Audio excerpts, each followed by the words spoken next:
O Senhor esteja convosco. Ele está no meio de nós. Proclamação do Evangelho de Jesus Cristo, segundo Mateus. Glória a vós, Senhor. Naquele tempo, João estava na prisão quando ouviu falar das obras de Cristo. Enviou-lhes alguns discípulos para lhe perguntarem: És tu aquele que há de vir, ou devemos esperar um outro? Jesus respondeu: Ide contar a João o que estáis ouvindo e vendo. Os cegos recuperam a vista, os paralíticos andam, os leprosos são curados, os surdos ouvem, os mortos ressuscitam e os pobres são evangelizados. Feliz aquele que não se escandaliza por causa de mim. Os discípulos de João partiram, e Jesus começou a falar às multidões sobre João. Que fostes ver no deserto? Um caniço agitado pelo vento? Que fostes ver? Um homem vestido com roupas finas? Mas os que vestem roupas finas estão nos palácios dos reis. Então, que fostes ver? Um profeta? Sim, eu vos afirmo, e alguém que é mais do que profeta. É dele que está escrito: Eis que envio o meu mensageiro à tua frente. Ele vai preparar o teu caminho diante de ti. Em verdade vos digo, de todos os homens que já nasceram, nenhum é maior do que João Batista. No entanto, o menor no reino dos céus é maior do que ele. Palavra da salvação. Glória a vós, Senhor.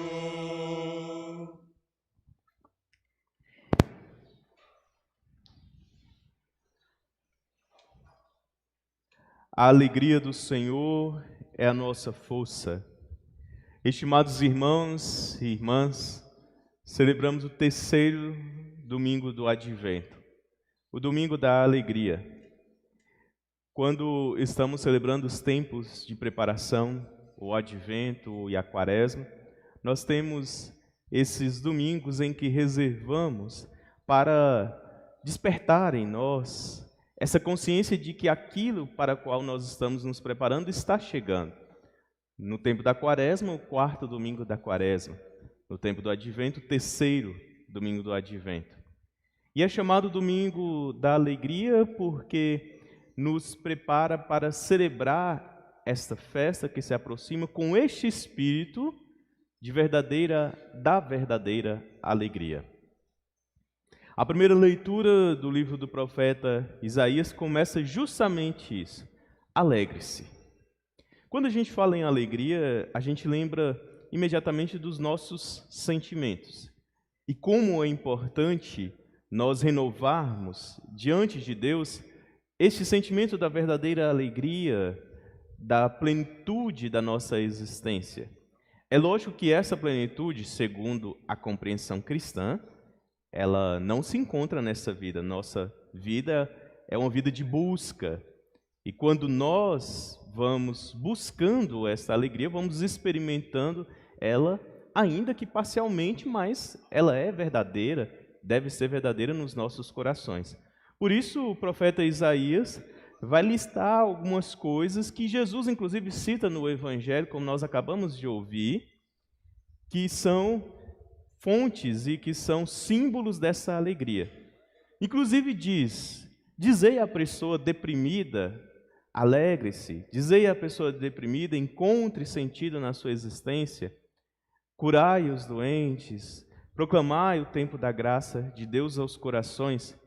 E é esta a verdadeira alegria do cristão, que é a alegria da partilha. A alegria de ir ao encontro do outro e de comunicar esta plenitude. Nesta semana nós celebramos, na semana que se passou, melhor dizendo, nós celebramos a solenidade da Imaculada Conceição.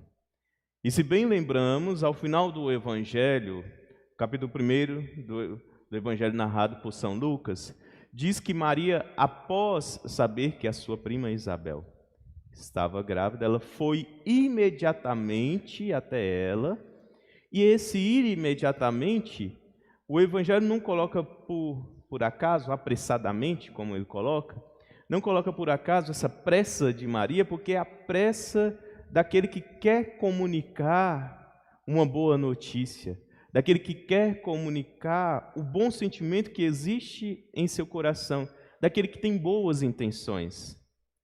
E é algo que a gente precisa recordar também nos nossos dias, porque as notícias más, as notícias catastróficas, elas se espalham de maneira rápida, né?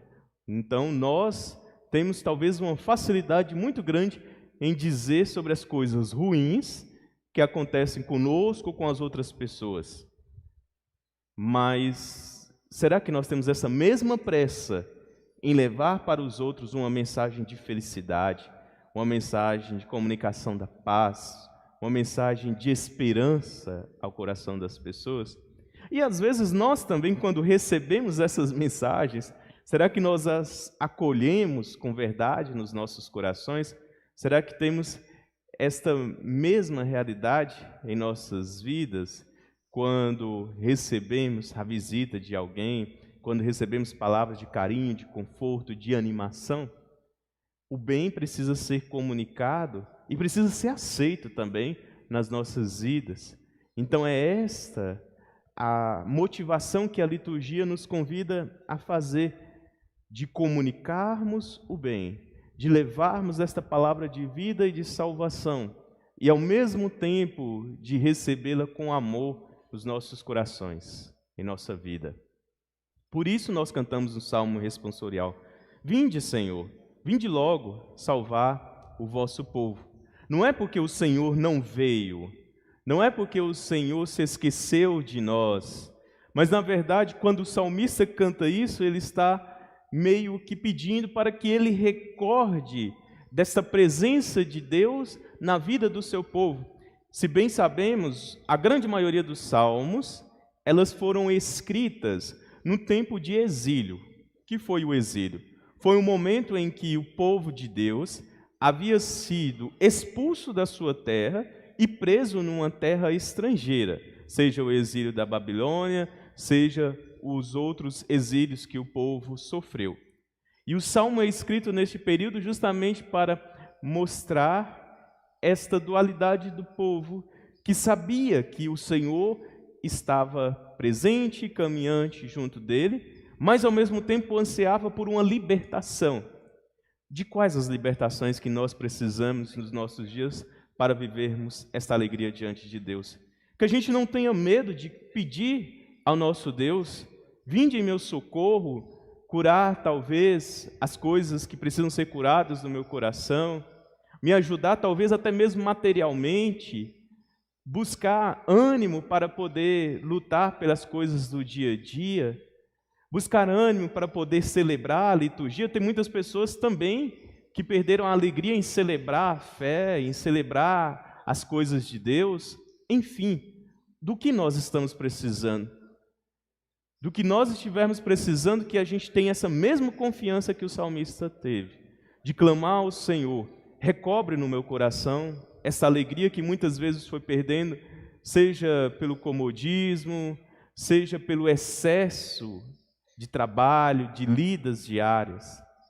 E a gente precisa ter essa consciência de que esta alegria verdadeira não é apenas uma realidade externa. É como, com certeza, grande parte de nós já ouvimos dizer que a verdadeira alegria não é apenas sorrir o tempo inteiro para as pessoas. É preciso sorrir, né? É preciso alegrar-se fisicamente junto das pessoas, mas nem sempre uma pessoa que sorri o tempo inteiro está verdadeiramente feliz. Talvez está escondendo algo dentro de si. Então a gente tem que tomar esse cuidado muito profundo de também conhecer as pessoas que moram ao nosso lado, as pessoas que convivem conosco, porque às vezes a alegria externa pode não estar resplandecendo a alegria interna. Talvez no seu interior jaz algum tipo de tristeza, de depressão, de dificuldade pessoal, que a gente seja sensível a nós, claro, a nossa vida, mas também sensível aos nossos irmãos, a ponto de nos ajudarmos e de nos perdoarmos e de vivermos fraternalmente, para que assim a gente possa crescer nessa verdadeira fé. Da carta de São Tiago, na segunda leitura, nós ouvimos que ele nos lembra que nós precisamos ter uma verdadeira paciência e uma compreensão de cada tempo na nossa vida e entender que nessas realidades a gente já colhe a alegria. Seja a alegria da colheita, que talvez seja mais fácil de celebrar quando a gente vê os frutos do nosso trabalho, mas seja também talvez a alegria da espera. Justamente disso que nós estamos aqui celebrando o tempo do Advento. Eu já ouvi de algumas pessoas que dizem não gostar tanto do tempo do Advento, do tempo da Quaresma, em que a igreja se reveste de roxo, não usa tantos elementos alegres, festivos. Mas, na verdade, nós entendemos que a nossa vida também é feita de preparações. A nossa vida também é feita de plantio, de cultivo. E esses tempos de preparação, eles são importantes para nos ensinar isso sobre a nossa existência. Nos nossos dias, existem muitos elementos que demonstram justamente isso, de pessoas que passam a semana inteira tristes, a semana inteira trabalhando, cabisbaixo, infelizes, e só se alegram quando chega a sexta, quando chega o sábado, o domingo, quando pode, muitas vezes, enveredar-se pelo caminho do vício, o caminho das realidades imorais e por aí vai. Então, essa alegria esmigalhada, a gente pode dizer assim, essa alegria que é apenas contida em um período da nossa semana, um período do ano, que seja as férias talvez não seja uma alegria verdadeira, porque nós precisamos entender que o descanso também é necessário, mas ele vai ser fruto de um trabalho, e de um trabalho que necessita que nós o façamos com amor, e quando fazemos com amor aquilo que fazemos, nós entendemos que ali encontramos também a alegria plena, a alegria do cultivo que São Tiago nos lembrou na segunda leitura. Daquele que trabalha e daquele que colhe os frutos do seu próprio trabalho. E por isso nós precisamos ter essa audácia de vencer essa consciência comum de que a alegria está sempre nas realidades externas. Por isso, como nós falávamos, que muitas pessoas não encontram mais alegria em celebrar a fé, porque talvez olham para aqui para a celebração e falam, mas o que eu ganho em estar numa celebração? O que eu ganho em estar numa pastoral? O que eu ganho em estar trabalhando para o reino de Deus? É verdade, nós não vamos ganhar os tesouros desta vida, as recompensas, talvez até um elogio do padre em algum momento, um elogio do seu coordenador de pastoral, mas não muito mais do que isso. Porque, na verdade, aquele que está fazendo, tanto aqui na comunidade de fé, quanto também faz para o seu irmão, que não pode retribuir, porque é isso que o Evangelho diz, esse, com certeza, receberá a recompensa no reino dos céus, porque lá, sim, a verdadeira alegria e felicidade, ela se completará na nossa existência, e ela será uma existência plena. Por isso, nosso Senhor Jesus Cristo nos disse no Evangelho que nós precisamos ter uma coerência profunda com a profecia que João Batista o fez. João Batista não ensinou para as pessoas que elas deveriam se entregar aos prazeres mundanos, aos prazeres pessoais, mas elas deveriam converter e olhar para aquele que haveria de vir. É muito curioso, não sei se vocês fazem essa indagação, quando João Batista manda os seus discípulos irem até Jesus para perguntarem se ele era o Messias. Eu falo que é curioso porque João Batista já havia feito o anúncio de que Jesus era o Cordeiro de Deus.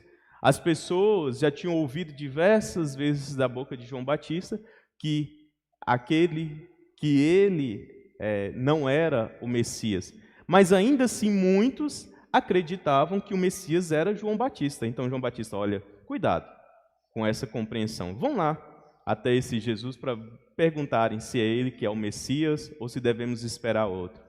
Então, nas palavras de Jesus, Jesus demonstra que com a sua ação, com aquilo que ele proclamou, ele estava vivificando aquilo que o profeta, tanto o profeta João Batista, quanto o profeta Isaías, que nós ouvimos na primeira leitura, quanto toda a profecia do Antigo Testamento, que aquilo estava se cumprindo à vista do povo. E, na verdade, tudo isso se cumpre também nos nossos dias. Também se cumpre também nos nossos corações e em nossas vidas. Diversas vezes nós ouvimos os milagres, as bênçãos de Deus na história do nosso povo.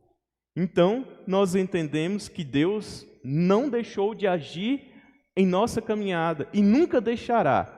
É o Deus, o Emanuel, que caminha conosco, que caminha ao nosso lado, nos protegendo e nos guiando.